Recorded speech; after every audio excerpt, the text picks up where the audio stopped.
வணக்கம் நண்பர்களே. இன்னைக்கு நம்ம எல்லாருமே இன்டர்நேஷனல் பாலிடிக்ஸில் பெரிய இன்ட்ரெஸ்ட் காட்டுறோம். சர்வதேச அரங்கில் நாடுகள் எப்படி உறவு வச்சுருக்காங்க அப்படின்றத நம்ம ஃபாலோ பண்ணுறோம். ஏன் ரெண்டு நாடுகள் ஃப்ரெண்ட்ஸாக இருக்காங்க, ஏன் ரெண்டு நாடுகள் விரோதிகளாக இருக்காங்க, ஏன் போர் புரியுறாங்க, சண்டை போடுறாங்க, இதெல்லாம் நம்ம ஃபாலோ பண்ணுறோமா? ஆனாலும் நம்மள பெரும்பாலானவர்கள் இந்த ரிலேஷன்ஷிப்பை எப்படி புரிஞ்சுக்கிறோம்னா மத அடையாளத்தை வச்சு புரிஞ்சுக்கிறோம் இல்லையா? மதத்தை ஒரு மெயின் கான்செப்டாக எடுத்துகிறோம்.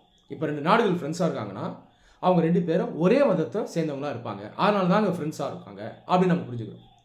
உதாரணத்துக்கு அமெரிக்காவும் பிரிட்டனும் ஃப்ரெண்ட்ஸாக இருக்காங்க, ரெண்டு நாடுகளும் கிறிஸ்டின் நாடுகளுங்க, அப்போ நட்பாக தான் இருக்காங்க அப்படின்னு நம்ம புரிஞ்சுக்கிறோமா இல்லையா? சவுதி அரேபியா, யுஏஇ ரெண்டும் முஸ்லீம் நாடுகள், அது இல்லாமல் அரபு நாடுகளும் கூட, அதனால ஃப்ரெண்ட்ஸாக இருக்காங்க, ஒன்றும் ஆச்சரியம் இல்லைங்க அப்படின்னு புரிஞ்சுக்கிறோம். அதே போல் ரெண்டு நாடுகள் மத்தியில் விரோதம் இருக்குது, சண்டை போடுறாங்க அப்படின்னாலும் அதை நம்ம மத அடையாளத்தை வச்சு பார்க்குறோம். உதாரணத்துக்கு இன்னைக்கு இஸ்ரேலும் பாலஸ்தீனும் சண்டை போடுறாங்க, அவங்க ரொம்ப காலமாக சண்டை போடுறாங்க, இன்றைக்கும் சண்டை போடுறாங்க. இதே நம்ம எப்படி பார்க்குறோம்? இஸ்ரேல் யூத நாடு, பாலஸ்தீன் அரபு நாடு, முஸ்லீம் நாடும் கூட, அதனால தான் சண்டை போடுறாங்க அப்படின்னு புரிஞ்சுக்கிறோமா? இந்தியா பாகிஸ்தான் ரொம்ப காலமாக விரோதம் இருக்குது, இதே நம்ம எப்படி பார்க்குறோம்? இந்தியா இந்து நாடு, பாகிஸ்தான் முஸ்லீம் நாடு, அதனால தாங்க பிரச்சனை, அதனால தான் சண்டை நடக்குது, இது நேச்சுரல் தான் அப்படின்னு புரிஞ்சுக்கிறோம். இந்த புரிதல் சரியா? இந்த புரிதல் சரியான புரிதல் கிடையாது, இது தவறான புரிதல். அப்போ மதம்ங்கிறது சர்வதேச அரசியலை தீர்மானம் செய்யறது கிடையாது. ரெண்டு நாடுகள் மத்தியில் நட்பு இருக்கா விரோதம் இருக்கா அப்படின்றதையும் தீர்மானம் செய்யறது மதம் கிடையாது. இதுதான் உண்மை.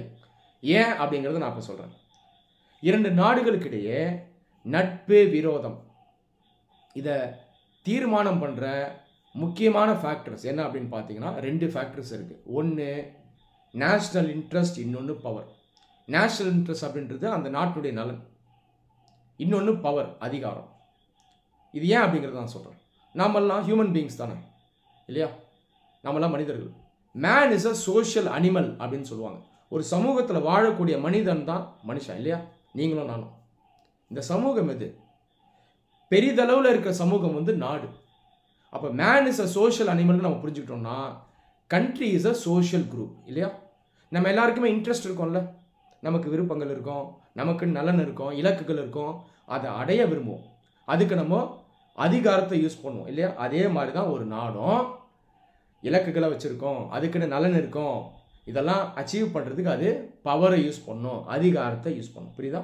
அப்போ நாடுகளுக்கு மத்தியில் உறவு எப்படி இருக்குது அப்படின்றத தீர்மானம் பண்ணுறது நேஷ்னல் இன்ட்ரெஸ்ட் அண்ட் பவர். இந்த ரெண்டு தான் முக்கியமான ஃபேக்டர்ஸ்.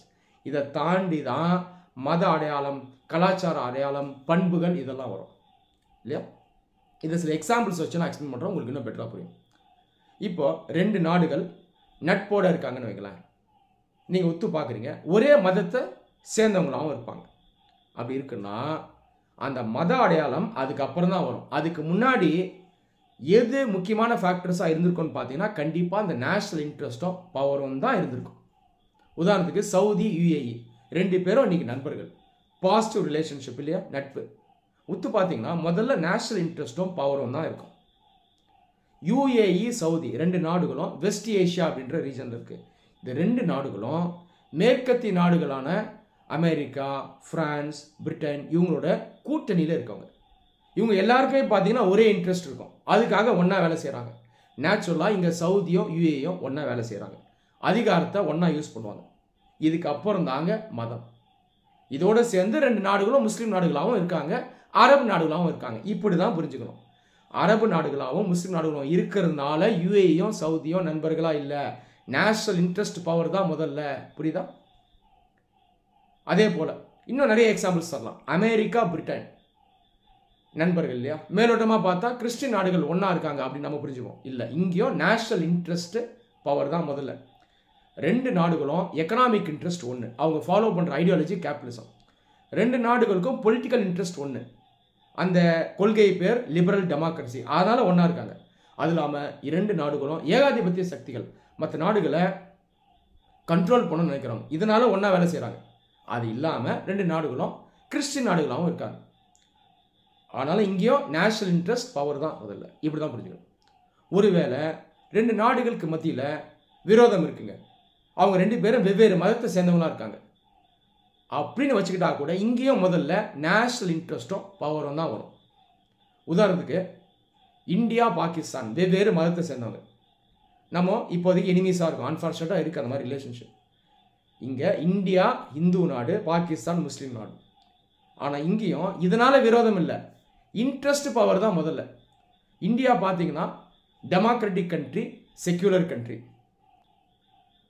பாகிஸ்தானுமே ஆக்சுவலாக டெமோக்ராட்டிக் கண்ட்ரி தான், ஆனால் இஸ்லாமிக் கண்ட்ரி. இதை தாண்டி நேஷனல் இன்ட்ரெஸ்ட் பவர்லாம் இருக்குது. முக்கியமான நேஷனல் இன்ட்ரெஸ்ட் என்னன்னா பவுண்டரிங்க, எல்லை.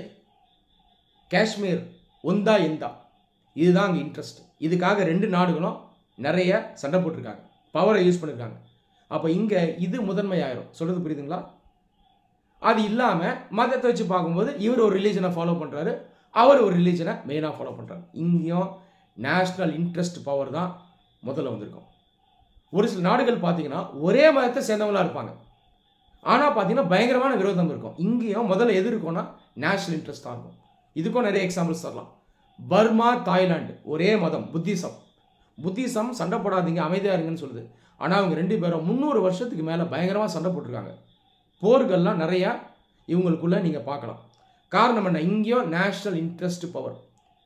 உன்னை தாண்டி நான் அதிகாரம் செலுத்த போகிறேன், எல்லை பகுதியை நான் விரிவடைவே செய்ய போகிறேன். அந்த அடிப்படையில் ரெண்டு பேரும் சண்டை போட்டாங்க. புரியுதா? ரெண்டு அரபு நாடுகள் ஆப்பிரிக்காவில் இருக்காங்க, மொராக்கோ, அல்ஜீரியா.